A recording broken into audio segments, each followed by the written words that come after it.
வணக்க மக்களே, இன்னைக்கு நாம என்ன பார்க்க போறோம்னா, கௌதம் கம்பீர் செய்த மெகா சொதப்பல், இந்திய அணி தேர்வில் குழப்பம், பிசிசிஐ செய்த எச்ச வேலை. அதாவது இந்திய கிரிக்கெட் அணி கௌதம் கம்பீர் தலைமையில் தனது முதல் கிரிக்கெட் தொடரை விளையாட இருக்காங்க. இலங்கை அணிக்கு எதிராக 3 போட்டிகள் கொண்ட ஒருநாள் தொடர் மற்றும் T20 தொடரிலும் இந்திய அணி விளையாடி இருக்காங்க. அதற்கான அணி தேர்வில் தலைமை பயிற்சியாளர் கௌதம் கம்பீர் சில முக்கிய முடிவுகளையும் எடுத்து இருக்காங்க. அதன்படி இந்திய அணியின் எதிர்கால கேப்டன் யார் என்ற முடிவை அவர் எடுத்து இருக்காரு. இது பலரையும் அதிர்ச்சிக்கு உள்ளாக்கி இருக்கு. ஏன்னு பார்த்தோம்னா, ஒருநாள் அணி மற்றும் T20 அணி ஆகியவற்றின் துணை கேப்டனாக யாருமே எதிர்பார்க்காத ஒரு வீரரைத்தான் நியமித்து இருக்காரு. அவர்தான் இந்திய அணியின் எதிர்கால கேப்டன் என்று மறைமுகமாக உணர்த்தி இருக்காரு கௌதம் கம்பீர். இந்த அணி தேர்வில் இந்திய T20 அணியின் கேப்டனாக ஹர்திக் பாண்டியா நியமிக்கப்படுவார் என்று எதிர்பார்க்கப்பட்ட நிலையில் சூரியகுமார் யாதவை நியமித்து இருக்காரு கௌதம் கம்பீர்.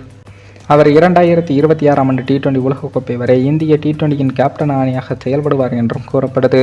அதே போல அடுத்த ஓராண்டுக்கு இந்தியா ஒருநாள் அணியின் கேப்டனாக ரோஹித் சர்மா மீண்டும் தேர்வு செய்யப்பட்டு இருக்காரு. அடுத்த 2025ஆம் ஆண்டுக்கான சாம்பியன்ஸ் டிராபி கிரிக்கெட் தொடரில் இந்திய அணியில் ரோஹித் சர்மா தலைமையில் தான் விளையாட இருக்கு. கேப்டன்கள் தேர்வு என்பது சரியாக இருக்கிறது. ஆனால் பிரச்சனை இந்த 2 அணிகளின் துணை கேப்டன் யார் என்பதில் தான் துவங்குகிறது. இலங்கை அணிக்கு எதிரான T20 அணி மற்றும் ஒருநாள் அணிகளில் துணை கேப்டனாக சுப்மன் கில் தான் அறிவிக்கப்பட்டு இருக்காரு. அவர்தான் இந்திய அணியின் வருங்கால கேப்டன் என்பது ரசிகர்களை அதிர்ச்சிக்குள்ளாக்கி இருக்கிறது. சுப்மன் கில் இந்திய அணியின் கேப்டன் ஆனாலும் அணியை யாராலும் காப்பாற்ற முடியாது என்று கடுமையாக விமர்சனங்களையும் வச்சுட்டு வராங்க. அதற்கு முக்கிய காரணமே அவர் ஒருநாள் அணியில் சிறந்த பேட்ஸ்மேனாக இருந்தாலும் T20 அணியில் பெரிய அளவில் சாதிக்கல. அவரை விட ருத்ராஜ் கெய்க்வாட் T20 போட்டிகளில் சிறப்பாக பேட்டிங் செஞ்சு மாறாரு. ஆனால் ருத்ராஜ் கெய்க்வாட்டுக்கு T20 அணியில் மாற்று வீரராக கூட இடம் அளிக்கல. ஆனால் T20 போட்டிகளில் நிதானமாக ஆடி வரும் சுப்மன் கில் அணியின் துணை கேப்டனாக நியமிக்கப்பட்டு இருப்பது பல்வேறு கேள்விகளையும் எழுப்பியிருக்கு. குறிப்பாக அந்த அணியில் இடம்பெற்று இருக்கும் ஹர்திக் பாண்டியா மற்றும் ரிஷப் பண்ட் ஆகிய இருவரின் T20 எதிர்காலம் என்ன என்ற கேள்வியும் எழுந்திருக்கு. அவர்கள் இருவருமே இந்திய T20 அணியின் எதிர்கால கேப்டன்களில் ஒருவாக இருப்பார்கள் என்றும் சொல்லப்பட்டு வந்தது. ஆனால் அதிரடியாக அவர்கள் இருவருக்கும் துணை கேப்டன் வாய்ப்பு அளிக்கப்படல. அதே போல ஒருநாள் அணியில் அடுத்த இந்திய கேப்டனாக KL ராகுல் அல்லது ஸ்ரேயாஸ் ஐயர் இருப்பார்கள் என்று கூறப்பட்டு வந்த நிலையில் அவர்கள் இருவருக்கும் துணை கேப்டன் பதவியே அளிக்கப்படல. இந்த அணியிலும் சுப்மன் கில்லே துணை கேப்டனாகவும் இருக்காரு.